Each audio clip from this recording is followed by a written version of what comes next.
Boa noite, pessoal. Muito bem-vindo.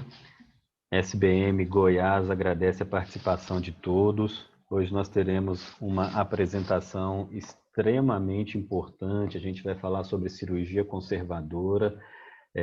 Teremos duas palestras, Dr. Marcelo Cruz e Dr. Guilherme Novita. Dr. Marcelo Cruz é oncologista clínico do Hospital Sírio-Libanês e a gente vai começar a apresentação com a parte dele. Em seguida, fazemos uma apresentação do Dr. Guilherme Novita e a seguir a gente abre para discussão. Doutor Marcelo, muito obrigado, seja bem-vindo, é uma honra, ficamos muito lisonjeados com o seu aceite em participar da nossa reunião regional e estamos extremamente felizes pela sua presença aqui conosco. Boa noite, Frank. Eu que agradeço, Alexandre. Prazer participar dessa reunião. A gente sempre aprende muito com todo o time aí de mastologia. E o tema hoje é a questão de se ainda é indicado ou é necessário fazer mastectomia. E me foi dado, né, a incumbência de falar sobre a quimioterapia pré-operatória. Eu posso abrir aqui para compartilhar a tela? Pode sim. Então tá jóia. Acho que certamente depois a gente pode discutir aí com os colegas que estão entrando. Vocês estão enxergando a... Estamos perfeitamente. Então tá jóia. Bom, eu não tenho conflito de interesse para essa apresentação. E eu trago aqui um caso que é um caso que pode ser... muitos de vocês veem. Hoje eu vi um outro caso parecido com esse. Então, só para ilustrar essa discussão, uma paciente de 50 anos com câncer de mama, um T3N1M0, uma paciente que apareceu com um nódulo palpável na junção dos quadrantes superiores, um crescimento mais para a região do prolongamento axilar, notou a lesão e com um crescimento, não percebeu que tinha um crescimento tão rápido, uma mama de bom volume. E hoje, por coincidência, eu vi uma outra paciente de ontem, uma paciente de 44 anos com câncer de mama, que ela tinha notado um nódulo ela ia fazer uma cirurgia plástica no final do ano. Os plásticos até estão ganhando muito, né, com a Covid. O pessoal não está viajando, está gastando em cirurgia plástica. É impressionante a quantidade de plástica que os pacientes estão fazendo. E essa paciente ia fazer a cirurgia em novembro e resolveu fazer exames pré-operatórios e tinha um nódulo no ultrassom de 2 centímetros, de 0,7 milímetros. 7 milímetros no ultrassom, foi laudado como BIRADS 3, sem maiores riscos e orientada a observar. E agora, em junho, ela veio com uma lesão muito parecida com essa. Eu não tinha a foto da ressonância dela, que ela fez no Fleury. Eu só tive o acesso ao laudo escrito no sistema do Fleury, mas era uma massa que de 7 milímetros em novembro, a palpação tinha 8 centímetros e a ressonância conseguiu também delimitar uma área gigantesca, pegando praticamente toda a mama. Então, esses casos não são incomuns. Eu estou falando 2 casos que não são de Sistema Único de Saúde, são casos privados, de pacientes que estavam fazendo acompanhamento e que vieram com essas surpresas localmente avançadas. Então, esse caso, por exemplo, quando a gente define o que vai fazer com essa paciente, a primeira pergunta que a gente vai querer saber para definir qual a conduta a ser tomada é o subtipo, né? Qual que é o subtipo desse tumor, se é uma paciente HER2 positivo, triplo negativo, hormônio sensível. E aqui eu vou discorrer rapidamente alguns dos trabalhos de neoadjuvância e as taxas de resposta que a gente quer nesses trabalhos. Então, se essa paciente fosse uma paciente com câncer de mama HER2 positivo, ela teria a opção de fazer o duplo bloqueio, né? O trastuzumab mais o pertuzumab com quimioterapia. Esses são os principais estudos de paciente de tratamento com o duplo bloqueio do HER2. E aqui em vermelho eu coloquei as combinações de químio com duplo bloqueio, e essa linha aqui é a linha de taxa de resposta. Então a gente vê taxas de respostas indo aqui de 16% só com trastuzumab e pertuzumab para 45% com a quimioterapia. Quando a gente adiciona antracíclico com taxano, 57%. E a gente tem também, quando faz o duplo bloqueio com o docetaxel, carboplatina e o duplo bloqueio sem antracíclico, 66% de taxa de resposta patológica completa.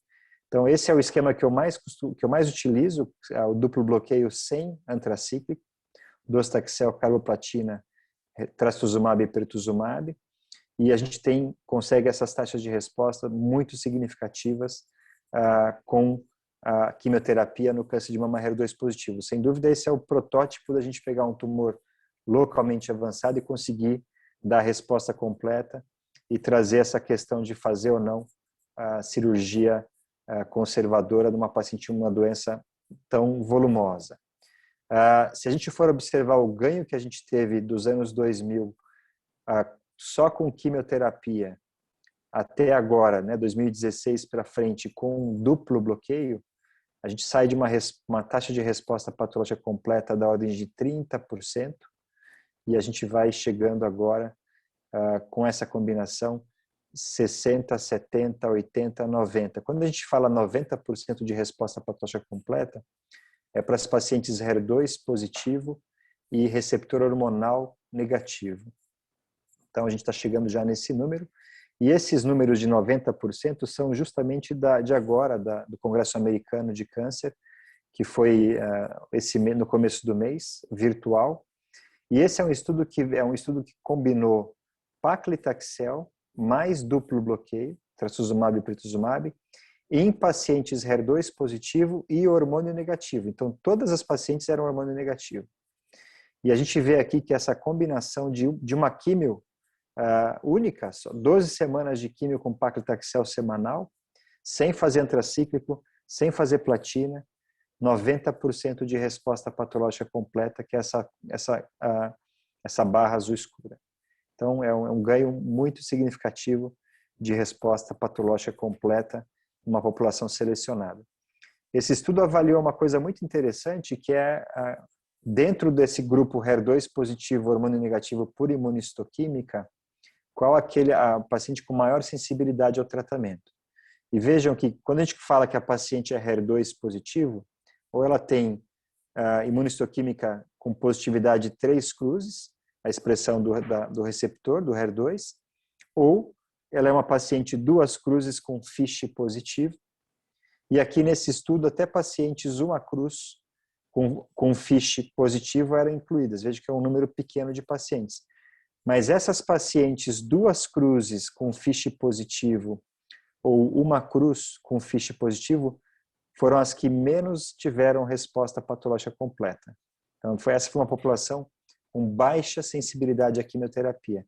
E quando se observou do ponto de vista molecular, qual era o subgrupo molecular dessas pacientes, vejam que 70% das pacientes HER2 positivo hormônio negativo são HER2 enriquecidas, mas você tem um N aqui de pacientes basal-like, 9%, luminais, é baixo o número, 6%, mas são essas pacientes que acabam não respondendo tão bem do ponto de vista quando a gente avalia molecularmente. Então aqui, pensando em HER2 positivo, a mulher que tem receptor hormonal negativo e é a que melhor responde, e especialmente se ela for 3 cruzes por imunistoquímica. Então essa realmente é a que vai muito melhor. Hoje a gente não usa essa químio de paclitaxel e duplo bloqueio, a gente faz docetaxel mais carbo mais duplo bloqueio, ou algumas pessoas utilizam antraciclina, 4 ciclos de AC,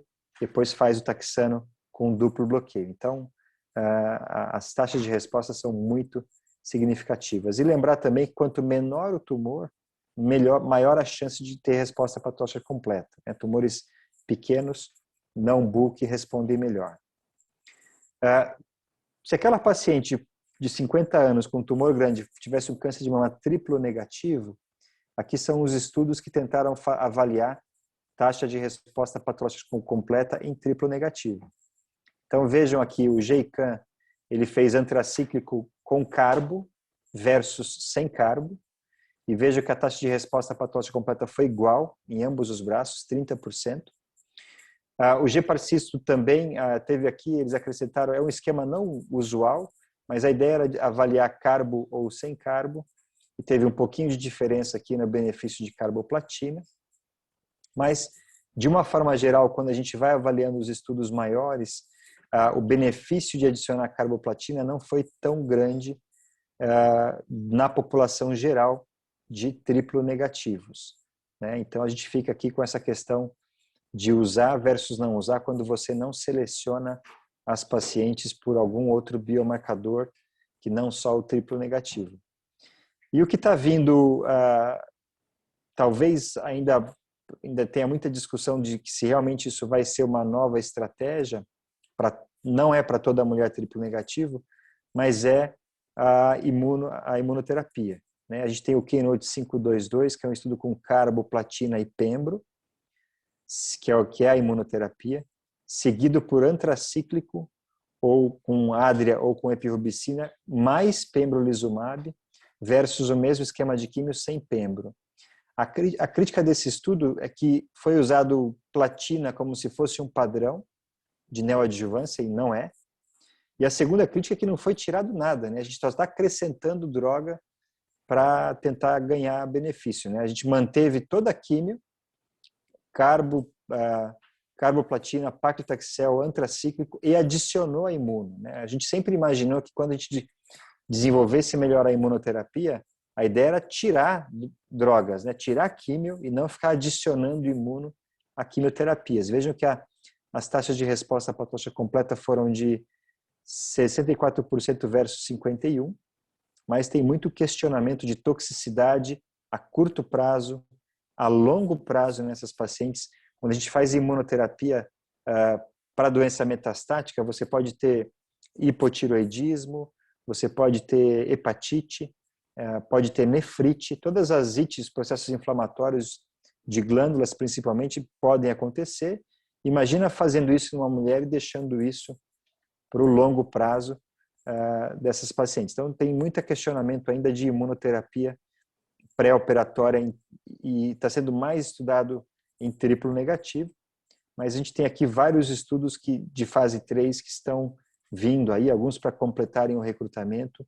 A gente deve ter dados nos próximos anos e são alguns estudos bastante grandes de N de pacientes. Então, para o triplo negativo, acho que a principal mensagem é que as taxas de resposta patológica completa, seja com carboplatina ou sem, ainda ficam em torno aí dos 40%, 45% no geral, versus os 60%, 70%, 80% e até 90% no HER2 positivo, quando a paciente tem o tumor HER2 positivo e hormônio negativo.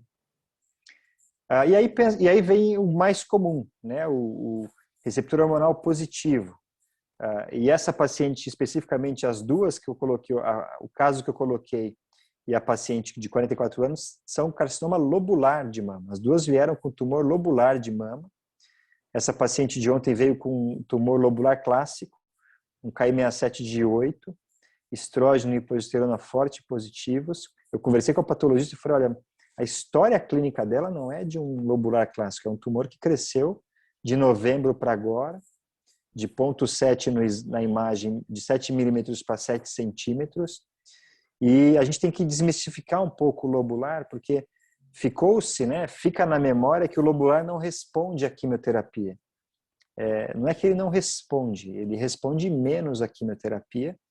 E existem lobulares e lobulares. Você pegar um lobular numa paciente idosa, molecularmente deve ser diferente de você ter o diagnóstico de uma paciente mais jovem. Mas, de qualquer forma, esse é um estudo que avaliou cerca de 1.300 pacientes e comparou do grupo do MD Anderson e avaliou aqui o carcinoma lobular invasivo, 177 pacientes, e ductal, 1.718 pacientes. Então, é um N grande, um dado retrospectivo do MD Anderson. E aqui, o objetivo desse estudo era avaliar justamente a taxa de resposta das pacientes com câncer em hormônio sensível à quimioterapia pré-operatória.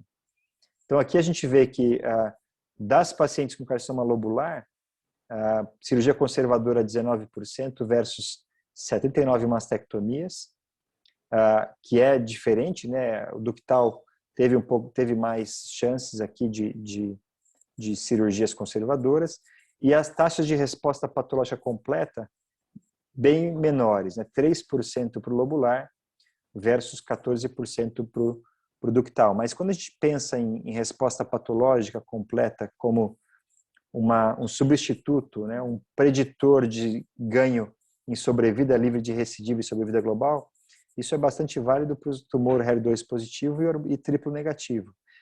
Para o hormônio sensível, essa querer chegar na resposta patológica completa não parece ser um surrogate tão grande de benefício a longo prazo. A gente ainda tem a hormonioterapia para utilizar e cada vez melhores hormonioterapias. Então, aqui, o ideal, né, a proposta de se fazer uma quimio neoadjuvante é justamente para ter um downstage, uma redução de volume tumoral e uma melhora na avaliação para a cirurgia do primário. E para finalizar, esse é um ponto que eu sempre, quando a gente discute, né, quimioterapia pré-operatória, a gente tem que discutir como é que está sendo feita a análise de resposta. E esse é um trabalho interessante do grupo italiano, que eles fizeram uma análise usando ressonância de mama e como funciona o padrão de regressão tumoral após quimio-neo, de acordo com os subtipos biológicos, né? Hormônio positivo, HER2 positivo e triplo negativo. Então, eles primeiro mostraram que você pode ter uma redução concêntrica, né? Quando todo o tumor reduz igualmente, de uma área inicial para uma área menor, mas uniformemente. Uma redução nodular, quando você tem aquela imagem onde houve regressão tumoral, mas ficou cheio de nódulos, naquela área inicialmente grande, ficou cheio de nódulos, espaços ali de tumor e de fibrose. E uma regressão mista, quando você tem uma redução de um nódulo e sobrando lesões satélites na área inicialmente demarcada pelo tumor. Então, aqui como exemplo, uma paciente de 49 anos, com uma massa única no quadrante superior externo da mama direita. Ela faz a ressonância antes da químio, após 2 ciclos de químio e no final. Então, aqui a gente vê que dessa inicial para cá, ela já começa com um padrão misto. Você tem uma lesão maior e começa a ter umas menores aqui em volta. E também aqui. Né? Então, essa paciente teve uma resposta mista. E aqui a histologia é um carcinoma ductal invasivo luminal. É uma paciente hormônio sensível. E vejo que a taxa de resposta foi de cerca de 10%. Essa é uma paciente HER2 positivo e a gente vê uma redução concêntrica grande. A lesão inicial, fez a quimio-neo, a lesão ela se reduziu uniformemente e concentricamente desapareceu. Teve resposta patológica completa na patologia. E o que é interessante desse estudo é que ele mostra que a ressonância, para avaliar a taxa de resposta em pacientes com câncer de mama que fazem quimio-neo, a primeira coisa importante, os dados desse estudo mostram que a ressonância mostrou uma tendência em hiperestimar a resposta final. Especialmente, ela aumenta a taxa de resposta. Quanto maior a lesão inicial, maior a ressonância vai falar que respondeu e até sugerir resposta completa que não existir na patologia. Então, lesões acima do que 2,5 centímetros, ela acaba superestimando. E aqui uma outra coisa muito importante, pensando na cirurgia e não deixar margem e não deixar a doença para trás. Numa análise univariada, a relação entre esse SP é o padrão de redução, né, o Shin-Crash Pattern, se foi concêntrico, que é esse CP, se foi misto ou se foi nodular. E aqui a gente vê que o tipo de câncer com maior resposta concêntrica foi o HER2, né, a paciente HER2 positivo. Isso traz uma segurança para o cirurgião na hora de discutir entre uma conservadora ou uma masté, dependendo da doença inicial, você sabe que não vai sobrar tanta lesão, não sobraram ilhas de doença ativa nessa lesão inicial. Os luminais já tem um padrão mais misto, né? Então, aquele padrão onde pode sobrar alguns nódulos e ficam ali algumas metástases, alguns nódulos satélites em volta de um nódulo maior. E os triplonegativos, esses aqui é um pouco mais complicado. O padrão foi diferente, né? Você tem aqui tanto respostas aqui concêntricas, mas veja que você tem um padrão muito mais nodular, de sobrar mais doença em volta e talvez inferindo ou sugerindo um risco maior de, na avaliação de resposta, você poder ter surpresa de margem de sobrar doença residual espalhada ali por aquela área inicial. E aqui os luminais B, também aqui eles separaram em luminal A e luminal B, mas veja que a taxa de... aqui ficou muito parecido, né? Não tem um padrão muito único, mas aqui chama a atenção para o HER2 e chama a atenção para o triplo negativo, para esse risco de você deixar a doença, e os luminais sempre aqui com padrão mais misto de resposta. Então, o que eu tinha para apresentar era isso, e passar para o Guilherme. Obrigado, Marcelo. Ótimo sua Vocês que apresentação. Vocês que trabalham mais com cirurgia e com essas análises, vocês já tinham visto esse estudo de avaliação concêntrica, mista e nodular com ressonância, não? Esse estudo em específico não era de meu conhecimento, doutor Marcelo, mas eu achei bastante interessante, até tomar a liberdade já de fazer uma consideração a respeito disso. Perdão ao Novita aí, e bem-vindo aí em nome da sociedade aí, Novita. A gente ainda não teve tempo aí de agradecê-lo, depois o Frank o fará. Eu achei bastante interessante porque há um esforço muito grande hoje em dia de se pensar em não se operar mais, né? Então, vamos marcar leito tumoral e vamos, da pós-quimioterapia, a gente fazer uma mamotomia. E aí a gente está vendo que, seja 9 gauge, agulha maior que for, a gente pode perder alguma coisa.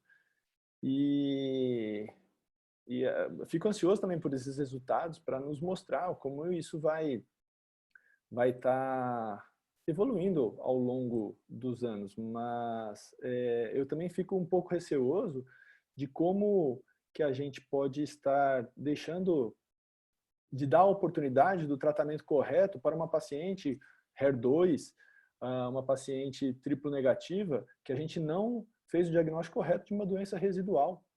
Então, nos casos luminais, eu acho que isso pouco pode influenciar, mas nos casos assim desse tipo específico, HER2, tumores triplo negativos, a gente pode estar deixando de otimizar ao máximo o tratamento. O que o senhor pensa, doutor Marcelo? Não, é isso. Eu vou deixar o que mais me chamou a atenção, mais porque esse estudo a gente sempre procura mostrar e nem sempre existe a mensagem que eu queria deixar para vocês depois que o Novita passar é que a resposta completa de imagem tem que tomar cuidado qual que é o subtipo molecular, né? Eu já vi casos de paciente com lobular com resposta completa na ressonância e existiu o ímpeto de fazer uma cirurgia conservadora e na verdade a chance de ter doença nodular é muito alta, mesmo com a ressonância parecendo que está tudo limpo. E se fosse comparar aquela paciente que eu mostrei inicialmente, se fosse um HER2 positivo, a chance disso acontecer é muito menor. A resposta completa ocorre de fato no HER2 positivo, quando comparado numa paciente luminal, por exemplo. Sem dúvida, essa é uma discussão infinita, né? Até porque, claro, como o Alexandre pontuou, para luminal tudo bem, mas agora para HER2 e triplo negativo a gente já sabe que isso já vai ter impacto na sobrevida, né? Se você oferecer mais tratamento. TDM1, capecitabina, enfim, então isso dá pano para manga aí, né, Marcelo? Dá para discutir isso aí e ter realmente, como o Alexandre falou, um frio na barriga aí de você não ter certeza que está ficando algo para trás. Bom, mas a gente vai dar sequência aqui. Queremos agradecer a presença do Dr. Guilherme Novita. A gente sabe do tamanho do teu trabalho aí na sua regional e gentilmente você nos cedeu esse tempo para estarmos aqui discutindo um pouquinho sobre cirurgia conservadora.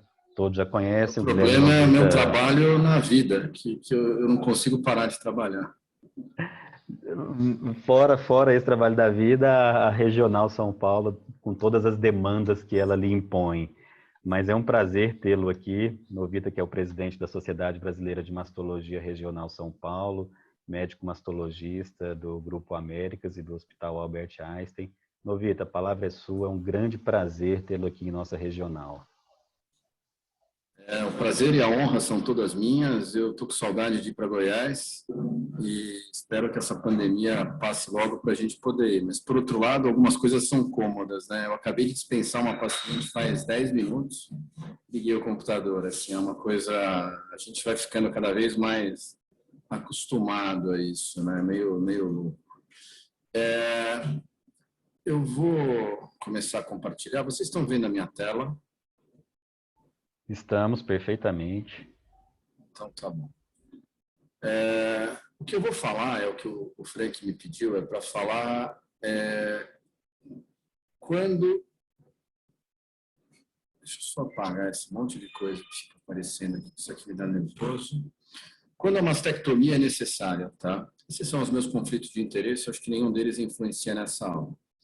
Eu não vou falar coisas óbvias para vocês, porque vocês já sabem melhor que eu. Eu não vou falar que carcinoma inflamatório precisa fazer mastectomia, que pacientes com calcificações difusas precisam fazer mastectomia, nem que pacientes com tumores multicêntricos precisam fazer mastectomia. Nesses casos, eu acho que não há grandes dúvidas, tá? Eu vou focar numa parte que é justamente aquela mulher que realmente, apesar de ter um tumor inicial, se beneficia de mastectomia. E antes de falar por que ela se beneficia de mastectomia, vamos fazer um preâmbulo para falar o que é a mastectomia. Toda vez que a gente fala de mastectomia radical modificada, todo mundo pensa nesse cara aqui, William Halsted, que em 1894 fez o primeiro estudo que mostrou uma série de casos, olha o que recidivava dos outros. Aqui é de 0 a 100% e o Halsted teve 5%, 6% de recidivo. Então, assim, ele foi o primeiro cara realmente a conseguir o controle. E todo mundo pensa que a gente faz hoje aquela mastectomia do Halsted. Na hora que compara um quadrante com a mastectomia, a pessoa pensa nisso. E pensa nesses números. Quais são esses números? Esses números são aqueles que mostram que a mastectomia de Halsted tinha menos recidivo local do que a quadrantectomia que era feita na época do Veronese e do Fischer. Também não é mais o padrão de tratamento que a gente tem hoje. A cirurgia do Halsted era uma cirurgia bem radical. Você tirava a pele, você tirava a musculatura peitoral, você tirava a glândula e os linfonodos. A mastectomia que a gente faz hoje, ou é uma mastectomia que preserva grande parte da pele, para a gente já fazer uma reconstrução, ou é uma mastectomia que preserva toda a pele, areola e papila, para a gente fazer uma reconstrução. Então, assim, a gente está fazendo mastectomias muito menores hoje em dia. Então, quando você pensa em mastectomia, não pensa nisso, porque não é isso que você faz no seu dia a dia. Pensa nisso, que isso é uma mastectomia radical modificada. E é isso que você faz no dia a dia, é muito mais próximo de um quadrante, como esse caso, que você praticamente não vê onde que a paciente operou. Qual que é o problema das adenomastectomias e das mastectomias modernas? O problema é que as recidivas são um pouco maiores, tá? Principalmente quando você não faz radioterapia. Séries de casos mostram, variando 1, 2, 3, 4% de recidivas locais. E quando você tem um quadrante com radioterapia, você tem até um pouco menos de recidiva local. Uma coisa meio óbvia, porque a radioterapia vai pegar focos que a cirurgia não chega. A pele, a cirurgia não chega, a região aqui supramamária, infraclavicular, ali a gente não tira a pele, nenhuma mastectomia radical. Então, assim, sobra tecido mamário que a radioterapia trataria e, nesse caso, não vai tratar. Por que não irradio todo mundo, então, logo de cara? Por causa das complicações. A radioterapia duplica a quantidade de complicações. Outro preâmbulo que a gente vai falar é o seguinte, que quando a gente olha um câncer de mama inicial, isso um patologista chamado Holland já tinha mostrado, você imagina que é um tumor único, mas ele já tem focos tumorais ao redor da mama microscópicos e focos circulando. Por isso que cada vez mais é necessário fazer um tratamento complementar, com radioterapia, com quimioterapia. Tá? Quando você faz uma adenomastectomia, você está deixando doença residual muitas vezes. Tá? Alguns estudos, principalmente os mais antigos, mostravam lesão residual no CAP que chegava a 30%, mas as séries mais novas também não mostram um pouco, mostram aí 5%, 7%, 2%. Por quê? Porque você tem, às vezes, lesões que são aquelas skip metástases. Você tem aqui, ó, a base da papila aqui está positiva e vai na sequência. Está tudo positivo, base, a pele e a papila. Só a base, e a pele, ou só a margem. Então, assim, a margem retroareolar nem sempre avalia o estado da papila. Mesmo na pele, você acaba tendo aqueles no tecido subcutâneo, aqui num grande aumento, aqui está a pele. Vocês têm aqueles prolongamentos, às vezes, do tecido mamário, que isso daí vai sobrar doença para trás. Tá? Já tem vários trabalhos mostrando o tecido mamário residual, inclusive um brasileiro, do Renato Torresan, que mostram aí que a gente está numa mastectomia hoje, deixando, às vezes, tecido residual em 20%, 30% das vezes. Tem estudos antigos que mostravam até em 90%. Ô, Guilherme, então você vai falar, inclusive, contra a mastectomia? Não, não vou. Porque quando o Holland e um outro patologista chamado Godinez fizeram essa análise, eles viram que se você fizesse um quadrante, você está deixando quase 50% das vezes doença para trás. E naquela série, já de antigamente, você não tinha essas recidivas. Por quê? Porque nem todo tumor vai se manifestar clinicamente, porque a radioterapia trata, e hoje os novos tratamentos, a quimioterapia, por exemplo, aqui nos tumores mais avançados, com quimioterapia você tem um controle melhor. Então, assim, cada vez menos está fazendo diferença o tipo da cirurgia que você faz para a sua paciente. Tá? As cirurgias menores curam tanto quanto as maiores. Esse que é o resumo da ópera. Apesar disso, a gente tem visto um aumento significante de mastectomias bilaterais. Todo mundo aqui que trabalha com câncer de mama responde pelo menos uma vez por dia ou uma vez por semana a seguinte pergunta: doutor, não seria melhor tirar as 2 mamas de uma vez para um tumor inicial? Porque eu vou ficar mais curada. Não vai. A impressão que as pessoas têm é um pouco errada. Além disso, as pessoas não têm ideia do risco cirúrgico. Esses casos são tirados do Google, eu não ponho casos meus, não vou dizer que não tenha complicações. Todos temos, mas, assim, felizmente não tive nada tão grave assim. Mas, assim, esses casos tirados do Google, você vê aqui que existem complicações, às vezes, nessas cirurgias que podem ser grandes. Necroses, deiscências, perda do implante, extrusão. E, às vezes, uma coisa que não é nada em termos de perda do implante, mas, assim, uma contratura de um lado. Isso aí para paciente que só tem a prótese e a pele é péssimo, porque qualquer alteraçãozinha é muito visível. Então, assim, as pacientes têm uma ilusão que a cirurgia tem um benefício maravilhoso e tem uma ilusão também que vão ficar até mais bonitas esteticamente. Vários estudos mostram uma taxa de 10%, 20%, 30%, dependendo do local, de complicações e reoperações necessárias. A pergunta que se faz é: existe benefício na população geral de eu fazer mastectomia bilateral? A resposta é não, e eu vou tentar mostrar isso para vocês. Alguns estudos, isso daqui é uma análise populacional, tá, feita pela Agarwal, que mostrou a taxa de uma recidiva em casos que fizeram uma mastectomia unilateral versus aquelas que fizeram mastectomia bilateral. Aí você fala, puxa, tem mais câncer. E será que não tem um viés de seleção aí? Esse que é o ponto desses estudos populacionais. Os pacientes tendem a superestimar o risco de ter câncer de mama na mama oposta, ou na mesma mama, as recidivas. Então, se você for ver, hoje as recidivas caíram muito, hoje nos estudos, pelo menos se você for ver o TAILOR-X, que avaliou pacientes com tumor inicial, luminais, as recidivas eram menores que 2% em 5 anos. E a mama contralateral também tem um risco baixo. Hoje a gente estima que é em torno de 0,2%, 0,3% ao ano. Então, é uma chance muito menor do que a paciente imagina para o seu dia a dia. Existem estudos populacionais, e nesses eu acredito mais do que aquele primeiro, que mostram justamente o oposto. Mostram que as mulheres tratadas com cirurgia conservadora mais radioterapia têm um prognóstico melhor do que aquelas tratadas por mastectomia. Por quê? Porque a mastectomia não trata de uma maneira tão abrangente o tórax quanto a radioterapia. você vai deixar focos residuais de doença na mastectomia que a gente faz hoje no nosso dia a dia.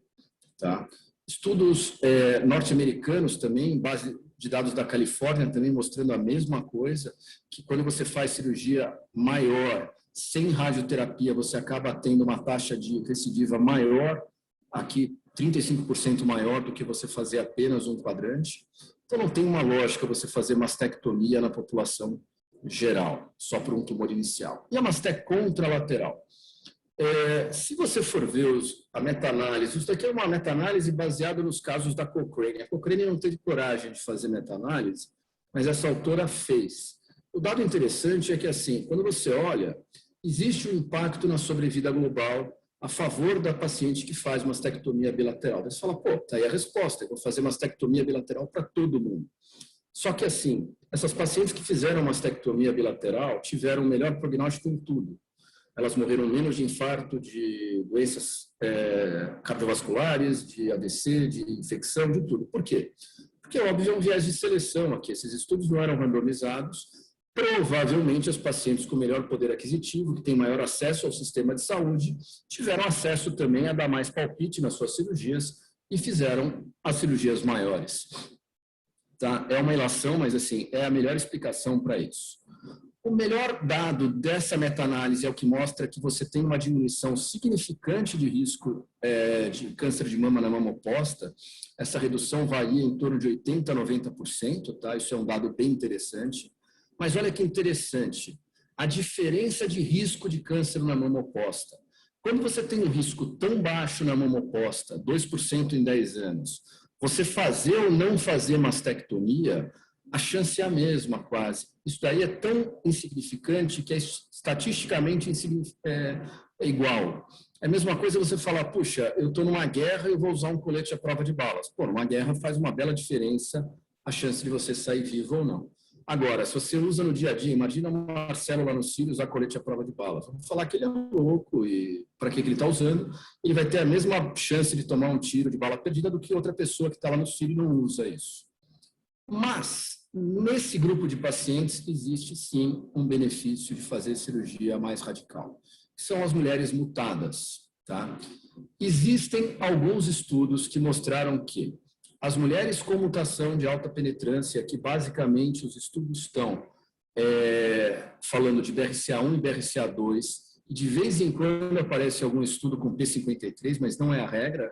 Quando eu falar de mutações aqui nesses estudos, eu vou estar falando exclusivamente do BRCA1 e BRCA2, mostrando que essas mulheres têm uma taxa de recidiva de câncer da mama oposta muito alta, chegando até 80% nos próximos 40 anos. Tá? Aparentemente, depois de 25 anos, a chance é quase a mesma, mas o que se vê é que, de modo geral, a paciente com BRCA1 tem essa recidiva um pouco antes do que a paciente com BRCA2, que tende a ter essa recidiva um pouco mais tardia em relação ao BRCA1. As mulheres que tiveram câncer em idade mais jovem são também aquelas que vão ter mais chance de ter uma recidiva contralateral, uma coisa meio óbvia. O BRCA2, a idade não influenciou, valeu só para o BRCA1, tá? Então, isso daí, mas mostrando que nos dois grupos são bastante alta.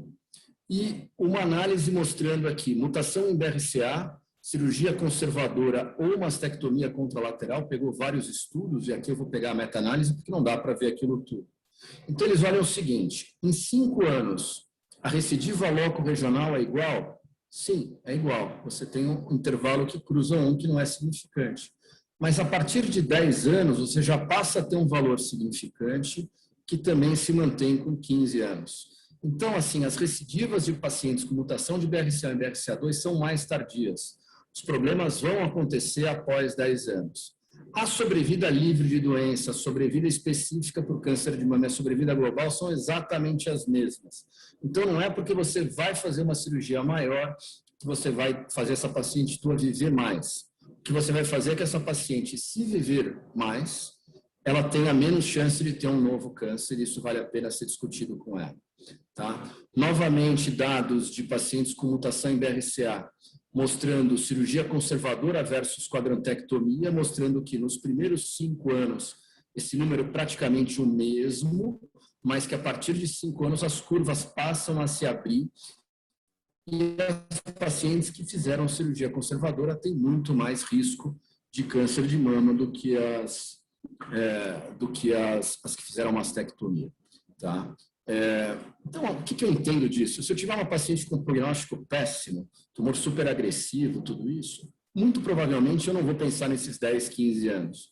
Se tiver uma paciente, como felizmente hoje a gente tem na maioria das vezes, uma paciente com prognóstico bom e uma longa janela, uma paciente mais jovem, com certeza a gente pensaria numa prevenção. Lembrar que a quimioterapia vai ter um impacto importante na diminuição de recidivas, então quando a gente fala em recidiva, a gente tem que pensar também que a paciente vai fazer um tratamento complementar e que vai diminuir essas recidivas. Hoje em dia, eu não vou falar sobre isso, espero que o Marcelo comente, mas saiu um estudo na ASCO agora mostrando que o olaparib, para essas mulheres com mutação de BRCA, diminui mais ainda as recidivas locais, talvez com o olaparib se torne desnecessário eu fazer essa cirurgia mais radical. Tá? Aqui uma meta-análise de outros 10 estudos mostrando que a recidiva contralateral é mais evidente, tá? Principalmente quando você olha após 10 anos de acompanhamento, tá bom?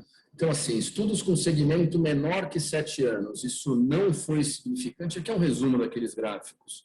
Então, você vê aqui o intervalo de confiança que vai de 0,5 a 3. Já mulheres com estudo que o segmento foi maior que 7 anos, você fazer uma cirurgia conservadora versus mastectomia, você tem uma chance de recidiva maior do que se você fizesse uma mastectomia. Tá? Isso muda o número de mortes? Ninguém conseguiu provar isso ainda, mas a gente acredita que isso pode mudar o número de mortes. Existe um estudo do NAROD, baseado em modelos matemáticos, tá, em risco de câncer na mama oposta nessa população, que mostra que em 20 anos você passaria a ter um risco significante de mortalidade por um câncer de mama oposta se você não fizesse uma mastectomia preventiva. Tá? Nos primeiros anos isso não foi significante, mas depois de 20 anos isso pode ser significante. Isso foi provado por algum estudo que acompanham? Ainda não. Então, a resposta da Mônica Morrow para esse estudo é assim, olha, você pode dizer para a tua paciente que você fazer uma mastectomia bilateral, se ela tiver uma mutação, vai diminuir o risco dela de ter um novo câncer? Sim, principalmente após 10 anos. Mas você ainda não pode dizer que vai melhorar as chances dela estar viva daqui a 10, 20, 30, 40 anos. Mas a gente infere que para pacientes com tumores de bom prognóstico e que tem uma exposição aí ainda de vida de 20, 30, 40 anos, a princípio deve ter algum benefício. Tá? A presença de mutação é um dos principais fatores de impacto hoje para a decisão de você fazer a cirurgia, principalmente quando essa mutação é identificada antes da cirurgia. Então, o ideal é que a gente faça esse painel genético antes. Hoje já existe no mercado 1 ou 2 painéis que dão resultado em 10 dias corridos, tá? E os outros em 1 mês. Dá para esperar e a gente conseguir isso daí antes de fazer a decisão cirúrgica, tá? Fazer isso depois, a chance da mulher voltar para o centro cirúrgico é menor. E se você fizer rádio no seu tratamento ainda, é pior também para a sua evolução. A pergunta que a gente faz no final é quais mutações a gente valoriza hoje em dia. Eu só falei de BRCA1 e BRCA2. Por quê? Porque os estudaram essas pacientes há 10 anos, há 15, 20 anos atrás. Só existia isso, basicamente. Hoje, a gente sabe que existem mais mutações de alta penetrância. Saíram 2 estudos no começo do ano no New England, e esses estudos são bem interessantes, que mostraram quais os genes estão realmente ligados a câncer de mama, e a gente viu que os mais importantes em termos de risco são o BRCA1, BRCA2, o P53 não, CHEK2, tá? Então, aqui eles mostram quais são os principais genes, o BRCA1, BRCA2 e o PALB2, que era um gene que a gente até não dava tanta influência, então, tanta importância, aqui são os intervalos, e os outros, que apesar de serem de alta penetrância, em termos estatísticos, eles têm uma significância muito parecida com a da população geral. Então, a princípio, a gente vai considerar esses genes como... Vocês estão me vendo ou não? Tá, Então, né? Perfeito, perfeito. Esse é um sinal aqui, Alexandre, dizendo, agora os participantes podem ver a sua apresentação. Eu já fiquei meio assustado, mas o Zoom me odeia e... Não, mas estamos assistindo desde o início, fique tranquilo. Então, vamos lá. Esse estudo fala dessas 3 mutações, principalmente. Não tenho informação muito boa sobre essas outras mutações para te dizer que você precise fazer uma mastectomia bilateral. Vou te dizer que é muito difícil você pegar uma paciente com alguma mutação que aumenta o risco dela vezes 2, vezes 3, tipo SHEQ2, ATM, RAD51, e ela não querer fazer uma cirurgia mais radical. Na mesma publicação, um outro estudo mostrou que, além do BRCA1, BRCA2 e do PALB2, eles viram também uma significância no ATM, no SHEQ2. Tá? O TP53 no mundo não é um gene de tanta relevância assim. A penetrância é pouco estudada porque é uma mutação mais rara, mas a gente no Brasil tem uma casuística muito grande, a gente tem grandes pesquisadores, aqui está um estudo da Maria Isabel, mostrando que sim, é um gene de alta penetrância, pelo menos nessa mutação que a gente tem no Brasil e com a nossa população. Então, hoje eu acho que o P53 merece ser considerado dentro daqueles outros genes de alta penetrância para aquela população. Aparentemente, a mutação genética é o principal fator de risco. O histórico familiar, apesar de aumentar o teu risco, é bem menor do que você ter uma mutação, exceto naquelas famílias que são uma tragédia completa, que tem 3, 4 parentes de primeiro grau na pré-menopausa. Mas, de modo geral, história familiar positiva ou negativa, o risco para mama oposta é bem baixo. E aqui eu vou dar algumas opiniões. Como todo mundo pode dar opinião, eu vou dar as minhas, nesse caso, que vocês querem saber da minha pessoa. Eu indico muito pouco mastectomia bilateral, tá? Em pacientes com câncer de mama inicial. Eu tento ao máximo fazer cirurgias menores, conservadoras, associando radioterapia. Porém, eu indico masté bilateral em mulheres com mutação genética de alta penetrância. Eu tendo a considerar essas mais importantes, tá? 5 ou 6 ou 7 no máximo. Eu discuto muito com pacientes que tenham um histórico familiar muito ruim, se elas querem ou não fazer, desde que elas sejam pacientes jovens e pacientes com tumores de bom prognóstico. Eu não vejo tanto em pacientes com tumores de mau prognóstico, nem pacientes com acima de 50, 60, 70 anos de idade. Eu acho que dificilmente vai ser. Uma coisa que a gente leva em conta, que não deveria, mas também é o tipo de mama, mama muito grande, paciente com uma mama pitosada, que você sabe que a chance de complicação é muito alta. É aquela paciente que a gente tenta ao máximo evitar fazer uma BNE bilateral, porque a chance de complicação é muito mais alta, diferente de uma paciente pequena, com uma mama pequena e sem pitose. Ansiedade não é um fator de risco que a gente vai levar em conta, mas às vezes a gente é obrigado a fazer cirurgia porque a paciente chega totalmente com a cabeça para isso, uma ansiedade, a família fala e a gente acaba fazendo. E eu desaconselho fortemente, além daquelas mamas desfavoráveis em pacientes sem mutação, eu também desaconselho aquelas mulheres que têm um histórico de mutação na família, elas fazem um painel e elas não têm aquela mutação. Essas mulheres eu considero totalmente de baixo risco. Tá? Então, eu desaconselho que façam as cirurgias. Eu vou finalizar convidando vocês para participar da Jornada Paulista de Mastologia, que vai acontecer de 29 de setembro a 2 de outubro. Eu acho que a gente vai fazer alguma coisa presencial, não sei o tamanho do presencial, vai depender da evolução da pandemia. Se tudo correr como ocorreu na Europa e nos Estados Unidos, que é uma pretensão muito grande, a gente acredita que em final de agosto as coisas vão estar mais tranquilas, a gente vai conseguir fazer um evento com público limitado, mas ao mesmo tempo transmissão online para as pessoas que vão estar distantes e não vão poder vir. Gente, acho que era isso que eu tinha para falar. Eu não sei se eu parei o compartilhamento. Vocês conseguem ver isso? Parou não, ainda está compartilhando ainda. Stop share. Ok. Pronto, agora parei. Valeu, Guilherme. Brigadão. Excelente apresentação. Pessoal, quem quiser pode ficar à vontade, mande suas perguntas aqui no chat. Alexandre, a palavra é sua enquanto eu vou separando aqui os questionamentos para os nossos convidados. Obrigado, Frank, e a todos aí os que vêm chegando aí mais uma vez aí, bem-vindos. aos goianos, Mandou e também muito mensagem me xingando aqui. aos que são de fora. Uma aula dele. Muito bem-vindo e quando tiverem oportunidade venham conhecer Goiás aqui, que é apaixonante. Eu sou paulista, vim para cá e hoje eu sou goiano do pé rachado.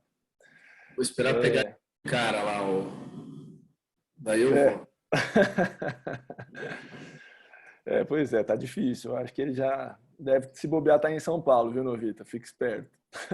Não fala isso.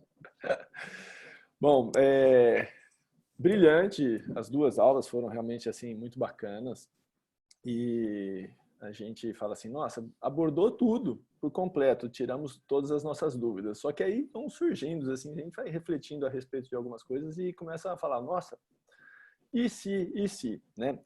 É muito interessante, Novita, a gente pensar que a gente está começando a oferecer uma cirurgia maior para uma paciente de melhor prognóstico, né? A gente fala assim, nossa, vamos fazer uma cirurgia maior para aquela paciente de prognóstico aparentemente mais agressivo, mas o racional é muito claro de que o tratamento da mastectomia aqui, que a gente está nesse sentido, não é para que você esteja tratando aquela doença, né? Provavelmente, nessas pacientes de tumores mais agressivos, o Dr. Marcelo Cruz é que vai nos ajudar fortemente a resolver o problema de cura daquela paciente.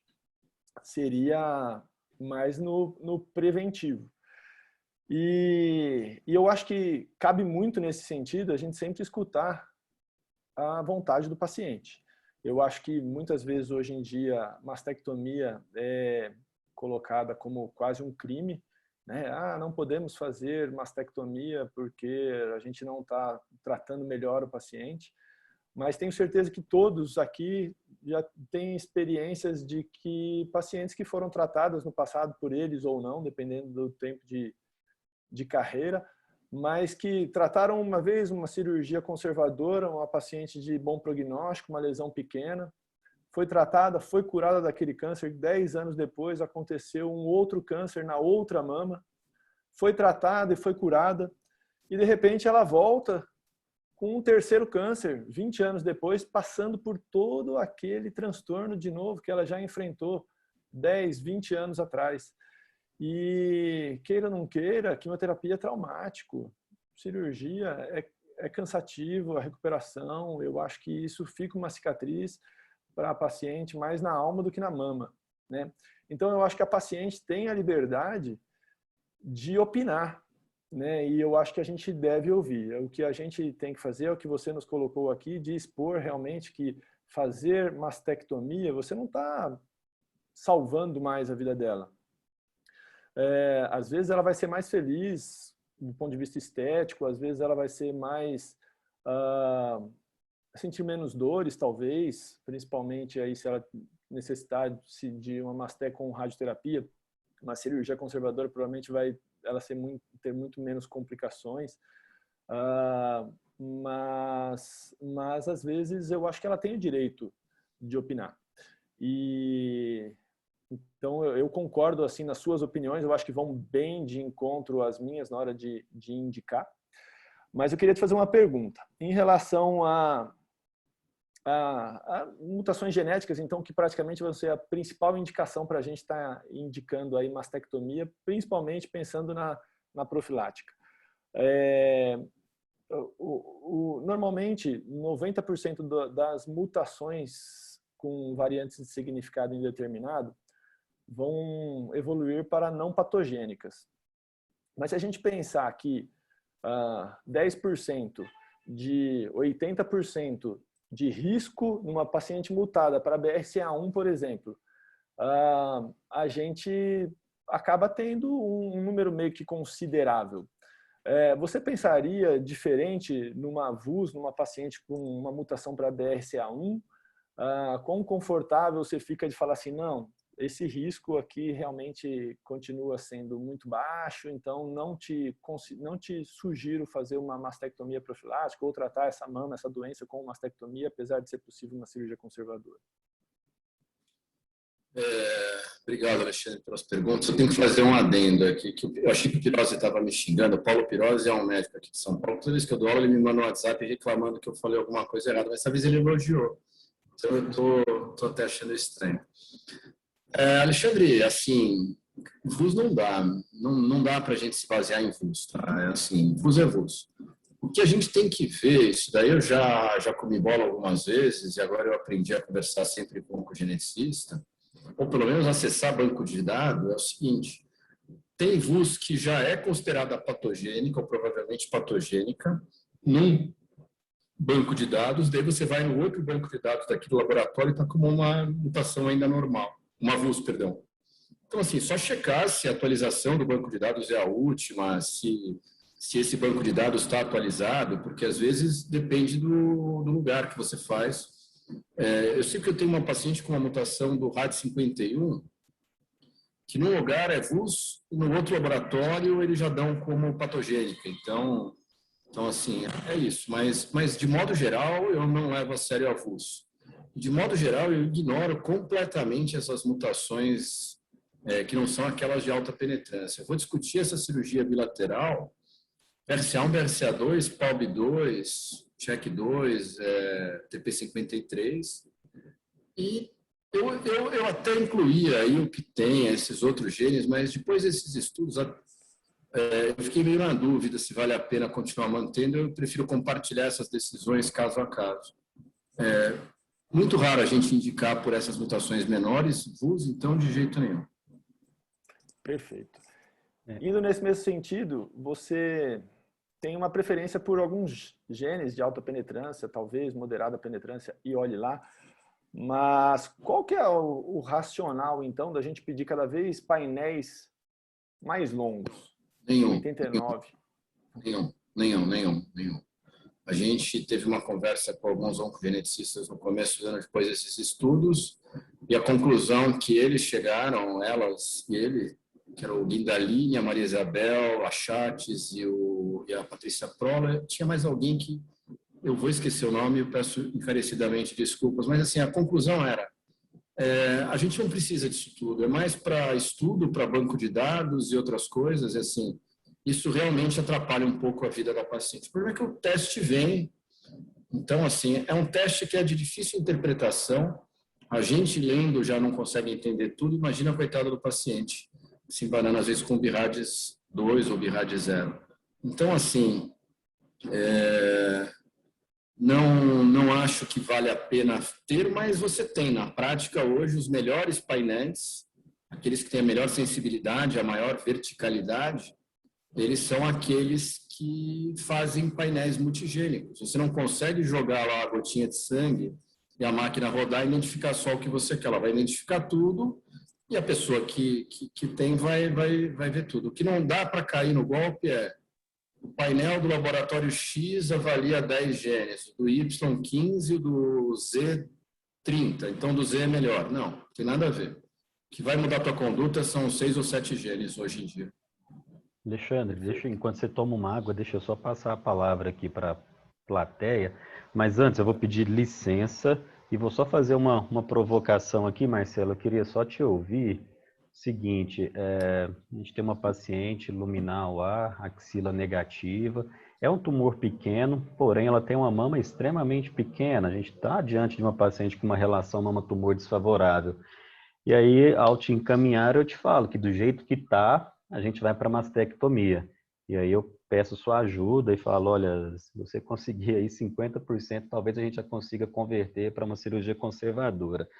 E parece que essa é a grande dificuldade, né? E aí eu queria saber como que é, lá no consultório, como é que você vai diferenciar, talvez, entre as suas escolhas de hormonioterapia neoadjuvante, quimioterapia neoadjuvante, talvez agora com a pandemia a gente tenha aprendido um montão sobre hormonioterapia neoadjuvante que talvez levaríamos bastante tempo para chegar no nível que talvez chegamos. Mas eu tenho essa dúvida, como é que você vai diferenciar isso aí? E aí, já emendando, qual que é a perspectiva para a gente ter aí o uso de ferramentas genômicas já para pacientes em neoadjuvância? Paciente luminal A discutir quimioterapia neo é muito difícil. Eu acho que é complicado. A gente tem que partir do princípio que a quimio neo, ela, lá atrás, né, os estudos do NSBP mostraram que fazer quimio neo, do ponto de vista de benefício, era igual fazer quimio adjuvante, do ponto de vista de ganho em sobrevida livre de recorrência e sobrevida global. Com o tempo foi se vendo que tinha mais benefício de acordo com esses subgrupos e com novas terapias. Mas eu digo isso porque o luminal A, nem toda paciente vai fazer quimioterapia adjuvante, né? Ou até hoje uma minoria faz axila negativa, uma minoria dos luminais A faz quimio adjuvante, né? Então, assim, eu acho que essa questão de você utilizar, fazer quimioterapia neoadjuvante luminal A pensando em conservadora, eu não faria. Tá? Eu acho difícil recomendar porque você não tem essa chance de ter 50% de resposta. Você não vai ter isso.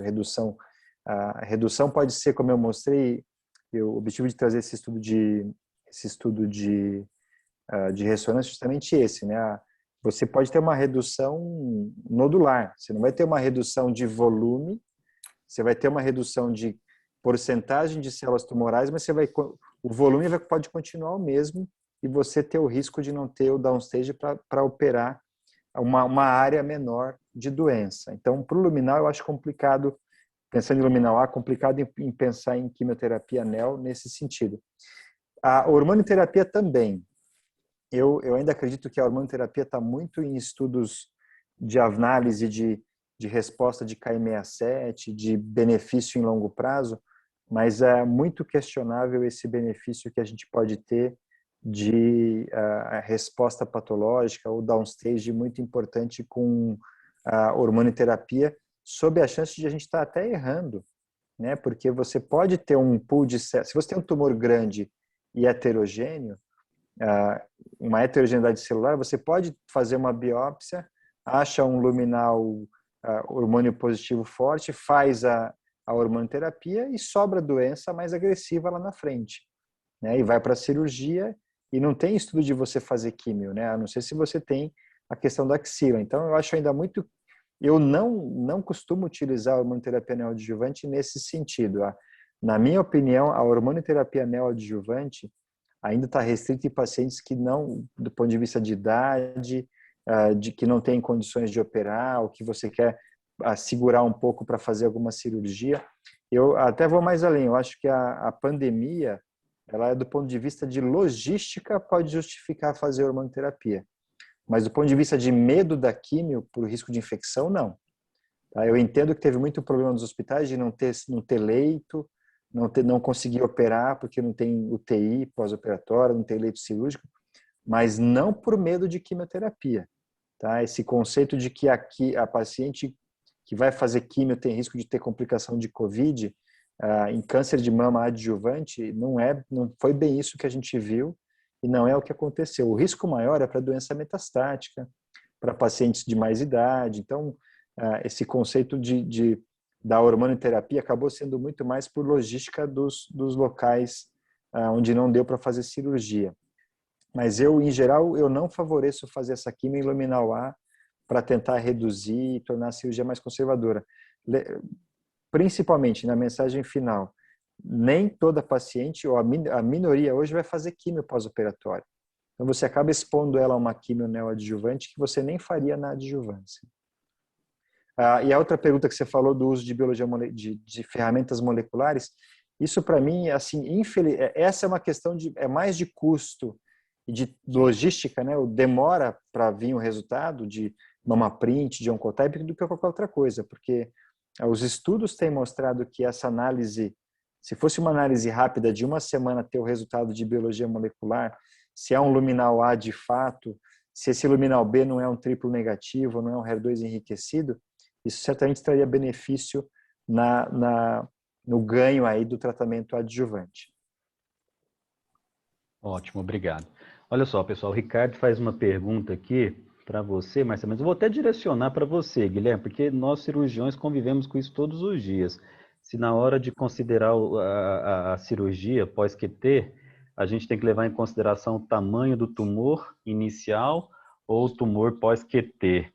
E aí eu vou até ampliar essa pergunta, Guilherme. Olha só, vamos imaginar uma paciente que tem lá, antes da quimioterapia neoadjuvante, um comprometimento de pele. Não é um T4, mas é uma pele clinicamente ali comprometida, não tá ulcerado. E aí tem uma resposta maravilhosa. Você preserva essa pele? O tratamento é baseado no tumor residual, tá? Tirar o tumor fantasma, a área originalmente ocupada pelo tumor, isso não é necessário. Os estudos iniciais de cirurgia de quimioterapia neoadjuvante já mostraram isso, porque você fazia muito mais cirurgia conservadora no grupo que fazia quimio antes, e as recidivas locais eram semelhantes. O acometimento de pele é complexo, Frank, porque assim, a gente não consegue ter certeza que a resposta patológica na pele foi completa sem tirar a pele. Então, assim, vamos lá, um T4B, que a pele era acometida, B de bola, que a pele era acometida, eu tento fazer alguma incisão que tire aquela pele, examino e eu entendo que se aquela área principal está negativa, o resto também vai estar. O inflamatório, não. O inflamatório é mastectomia radical modificada, no máximo um expansor, quando o paciente exige, mas não é a minha preferência. Agora, de modo geral, é sempre o tumor residual. Quem operar o tumor originário não precisa nem fazer quimionel e luminal, por exemplo. Pode fazer mastectomia em todo mundo, sempre. Eu concordo com o Guilherme, eu só acho que tem que tomar um pouco de cuidado com os subtipos, e especialmente os luminais, né? E a gente está vendo, a gente sabe que tem respostas, mas um bom exame de imagem para definir como é que foi o padrão de redução é importante. HER2 é o que melhor responde, esse talvez até a pele poderia ser preservada se tivesse uma excelente resposta, mas o triplo Marcelo, negativo... Pode, a gente preserva, mas assim, você tem que ter algum exame histológico dessa pele. Você ainda não tem um exame de biópsia, um exame de imagem que te diga, olha, essa pele está livre, pode ficar tranquilo. Então, assim, algum fragmento dessa pele faz. O que eu tenho feito, Frank, é fazer geralmente uma oncoplastia, uma mamoplastia oncológica e já tentar tirar a pele naquela região. Quando são quadrantes muito superiores, aí não tem jeito. Daí a gente tem que fazer uma incisão também naquela pele pequenininha, tirar um punch, alguma coisa assim, mas a gente tira aquela pele também. Desculpa, Marcelo. Mas, assim, de novo, só lembra da questão do subtipo, né? Quando você põe tudo no mesmo saco, eu acho que o resultado em qualquer tipo de câncer não é favorável. Então, você está com um tumor grande, luminal, fez químio, palpa, teve uma baita resposta, a chance de ter doença sobrando para trás da área residual não é pequena. Eu acho que tem vários estudos mostrando isso e a ideia desse estudo que eu trouxe é justamente para reforçar esse ponto. Agora, um tumor triplo negativo que respondeu bem tem doença visível, né, Marcelo? Nem sempre. Estou falando de doença residual microscópica depois na patologia. Você que não aparece em lugar nenhum.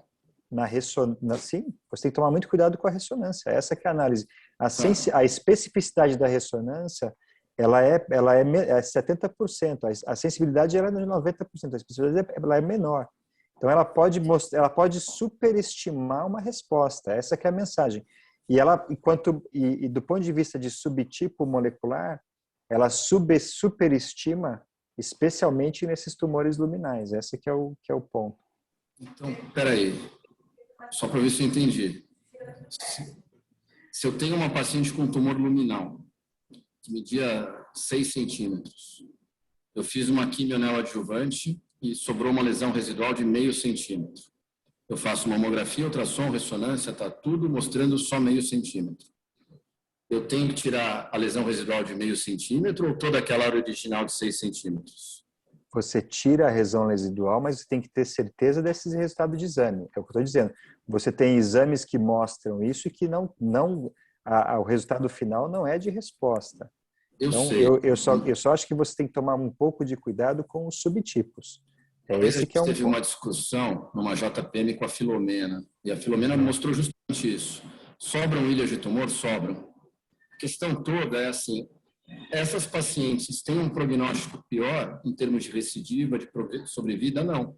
Porque aparentemente a radioterapia que ela vai fazer depois, os outros tratamentos também vão controlar essa doença.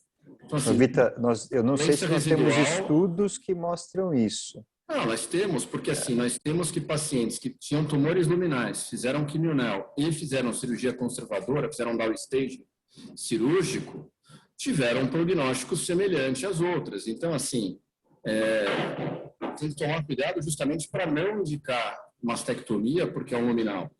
Pode ter doença residual microscópica? Pode. Essa doença residual microscópica muda a chance, a evolução clínica dessa paciente? Vamos falar em desfecho. Não, então assim, senão a gente trata a patologia e não trata a clínica, e a clínica que é o mais importante. Até porque nada disso substitui a avaliação do patologista, né? Então, se o patologista está dizendo que a margem está livre, a gente vai entender que a margem está livre. E dá para levantar isso até além da neoadjuvância, né, Guilherme? Se a gente pegar todas as cirurgias conservadoras que nós fazemos, talvez aproximadamente 20% vão ter doença microscópica residual sem causar nenhum impacto, mas até por conta também do uso da radioterapia. O estudo do Holland na época que fazia mastectomia com margem de 1 centímetro. 50% das mulheres têm doença residual. 50% das mulheres têm recidiva? Não. Então, assim, nem toda doença é obrigatório o tratamento. O ideal seria a gente ter no futuro um teste que dissesse: essa paciente precisa, essa paciente não precisa. Mas isso é o futuro. Até o Novita mostrou esses números para a gente nesses estudos, aí, mostrando que é assustador você pensar o tanto de pacientes que estão ficando com doença para trás, né, ali. Mas a adjuvância, seja com terapia sistêmica ou com radioterapia, está tratando de alguma maneira o que a gente não vê. Então, a gente está bem seguro de que, mesmo que nas regressões tumorais no downstaging, aí a gente eu fico mais temeroso, doutor Marcelo, nesse sentido de a gente no futuro abrir mão de cirurgia, né? A gente biopsiar algum leito com algum tipo de biópsia e falar assim, por quê? Nesses casos de HER2, triplo negativo, a gente está omitindo alguma coisa que poderia estar realmente trazendo impacto na sobrevida aí dessa paciente. Então, nesses casos aí que eu seria um pouco ainda defensor da nossa profissão no ato cirúrgico. Teve um trabalho na ASCO de um grupo de Chicago que está fazendo, é uma startup de tecnologia que está usando um algoritmo diferente aí na ressonância de mama para predizer a resposta patológica completa com bastante acurácia. Então, eles fazem a ressonância inicial, eles não abriram, claro, não vão abrir a fórmula do que eles estão avaliando na ressonância, nos exames de imagem iniciais, e eles conseguem, pelo subtipo do tumor, eles devem avaliar grau de angiogênese, algumas outras coisas que a gente não consegue imaginar, e eles conseguem definir com uma acurácia acima de 90% se a paciente vai ter resposta patológica completa. Então, provavelmente a gente vai ter isso está sendo validado pelo FDA e provavelmente vai ser incluído, eu não sei se vai ser um novo aparelho ou se é só um software de computação que vai ser incluído nas ressonâncias para avaliar a chance de resposta completa em câncer de mama. Então é bem interessante. Legal. Frank, me permite. Doutor Marcelo, me fala uma coisa, com que frequência um HER2 uma cruz vocês têm solicitado FISH? HER2 uma cruz, olha, isso é mais de estudo, né? A gente vê alguns estudos com HER2 uma cruz, mas raramente a gente solicita.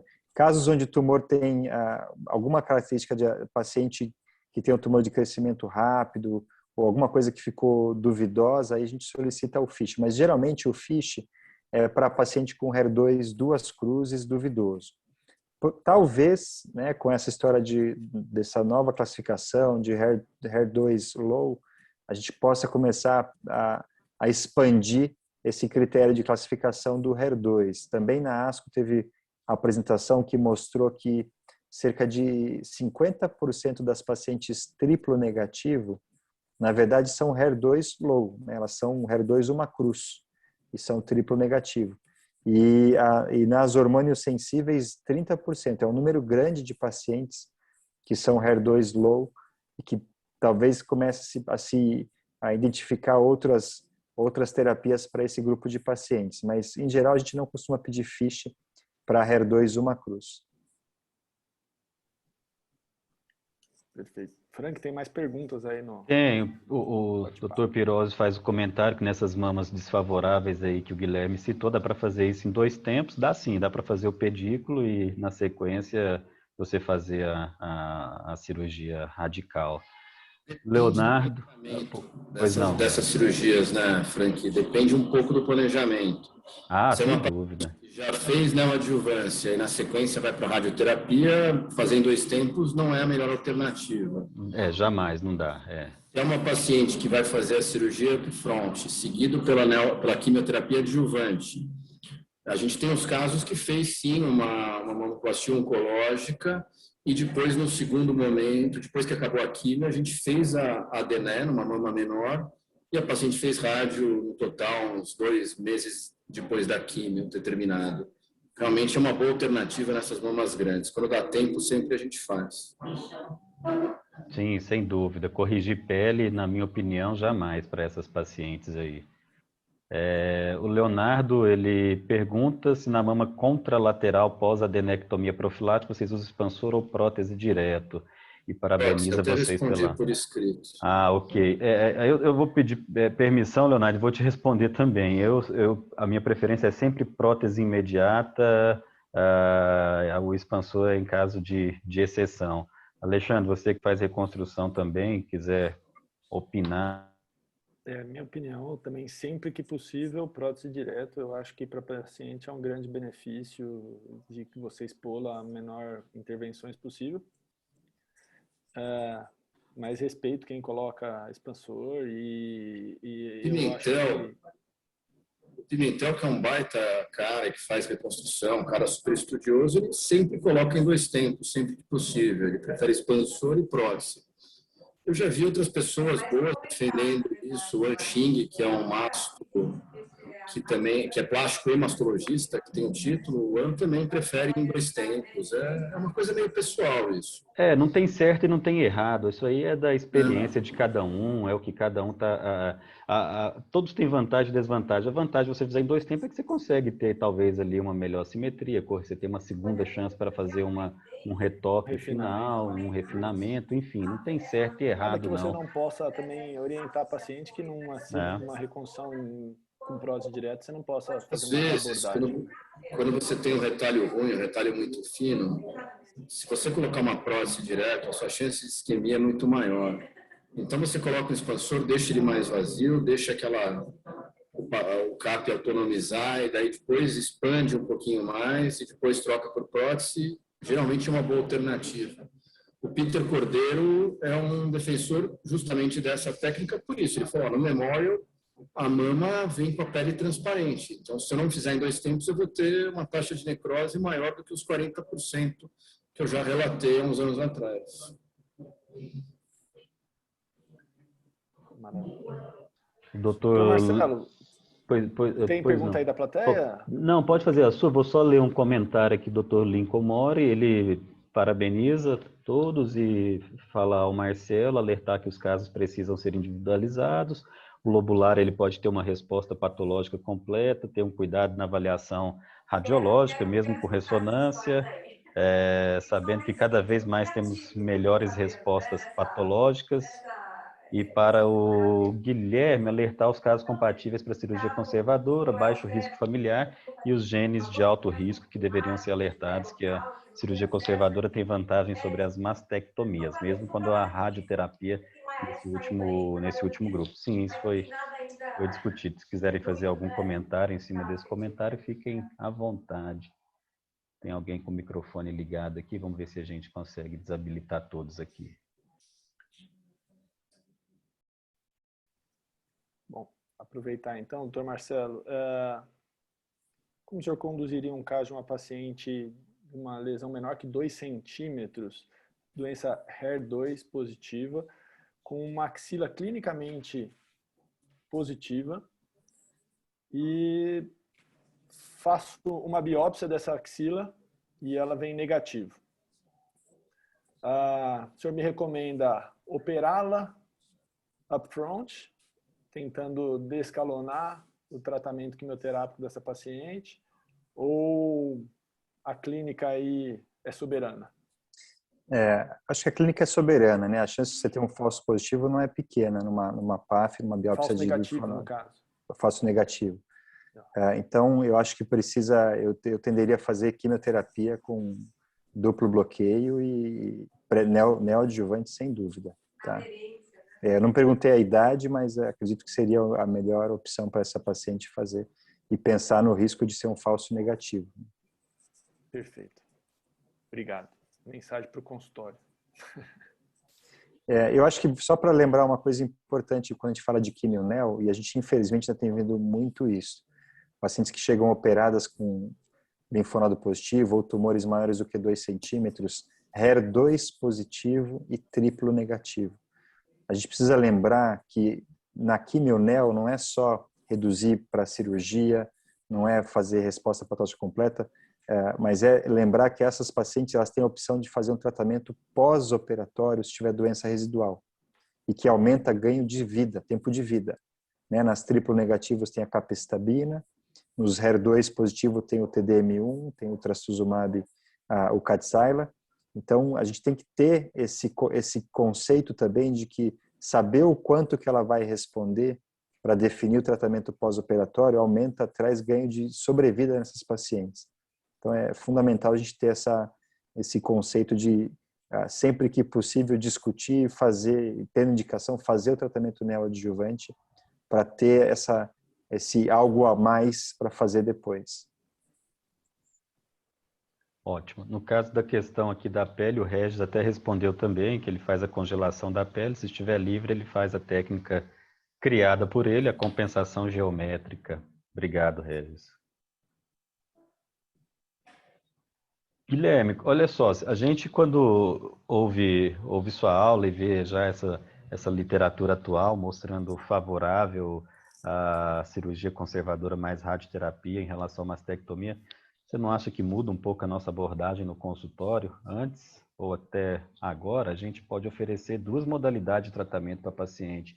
A gente não passa agora a ter como obrigação de oferecer uma modalidade e tratar a mastectomia como uma medida de exceção? Assim, vamos lá. O que precisa sempre ficar claro, Frank, é que na população geral, ou pacientes com mutação de baixo risco, um tumor inicial vai ser sempre melhor tratado com uma cirurgia conservadora. Mesmo nas mulheres jovens, tá? Mesmo nas mulheres com histórico familiar. Esses estudos que mostram uma melhor sobrevida são populacionais, o que dá um monte de viés aí, importante, mas assim, esses estudos populacionais são bem interessantes, porque quase todos, saiu recente agora, mostram a mesma coisa, que essas mulheres tiveram um melhor prognóstico. A meta-análise do EBC-TCG também mostrou que a radioterapia melhorava a sobrevida global, aí comparando pacientes com rádio versus sem rádio, mas assim, então, de modo geral, o ideal é sempre fazer um quadrante. Você vai deixar a mama melhor esteticamente e você vai deixar ela tão curada ou até um pouco mais curada do que uma mastectomia. A grande questão é o contrário disso, Frank, também não é que a gente também está fazendo um bicho de 7 cabeças por, às vezes, fazer uma mastectomia bilateral. Existem situações que devem ser individualizadas. Hoje eu atendi uma paciente que está com câncer, 32 anos, um tumor de 1,5 centímetros. Ela tem um painel genético negativo, mas assim, 32 anos. Um histórico familiar que ela não conhece por causa ela é adotada. E aí? O que eu vou fazer com ela? Assim, se ela quiser fazer a mama oposta, eu vou fazer, tá? Eu não sou contra. Entendeu? A mama que tem o câncer, ela vai acabar fazendo uma DNE, porque ela tem um realce na ressonância que não vai dar nada, mas tem um realce.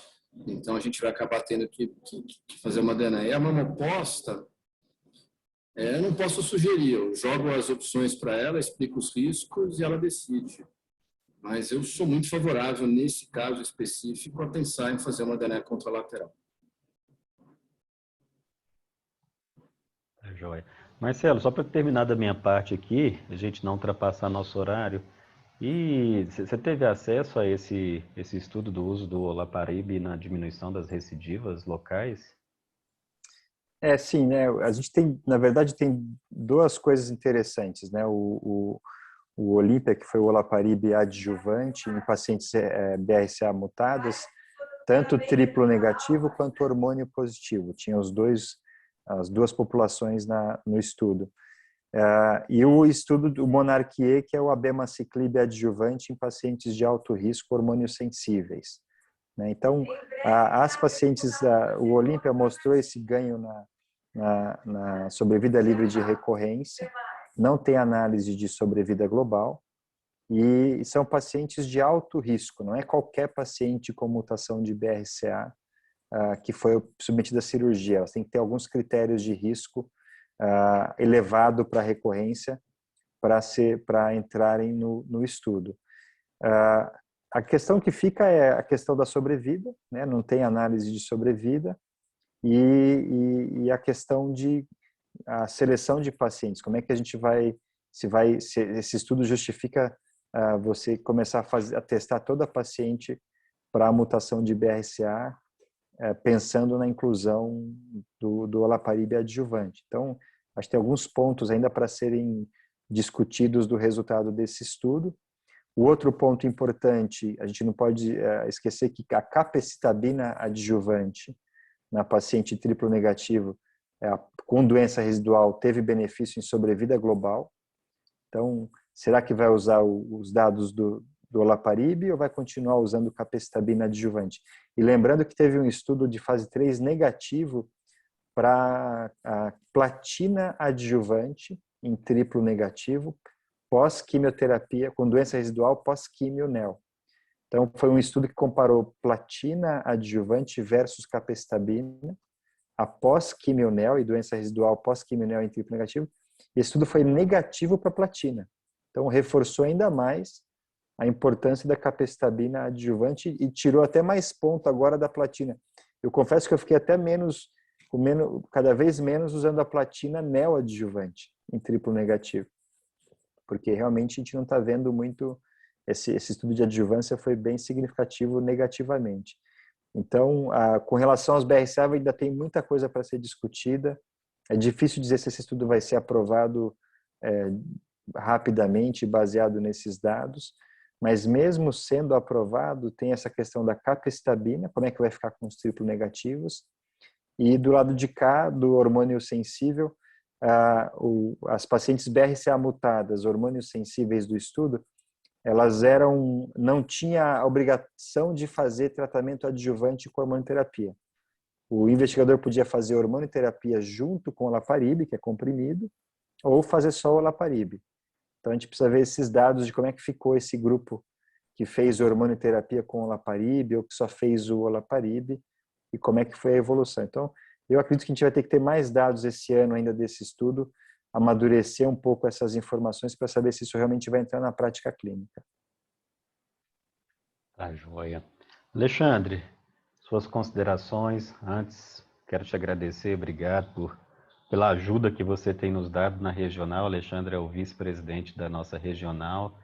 A gente trouxe ele de São Paulo para cá e é um prazer dividir essa diretoria contigo, Alexandre. A honra é toda minha, chefe. É uma honra estarmos juntos. Se precisar, estamos juntos. Eu achei que realmente aqui a mensagem fica muito clara de que a gente consegue tratar e melhor tratar, talvez não igual tratar, né?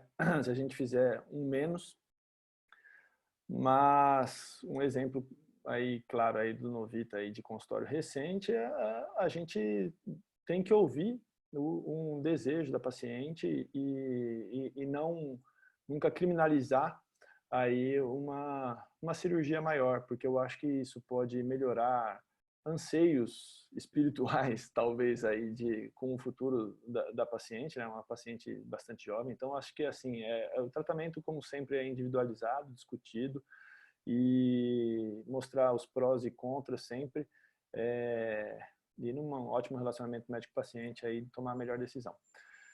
Fico muito agradecido aí ao convite, uma honra estar junto aí com nomes tão frondosos aí da nossa mastologia e oncologia no Brasil, e muito obrigado aí pelo convite, Frank.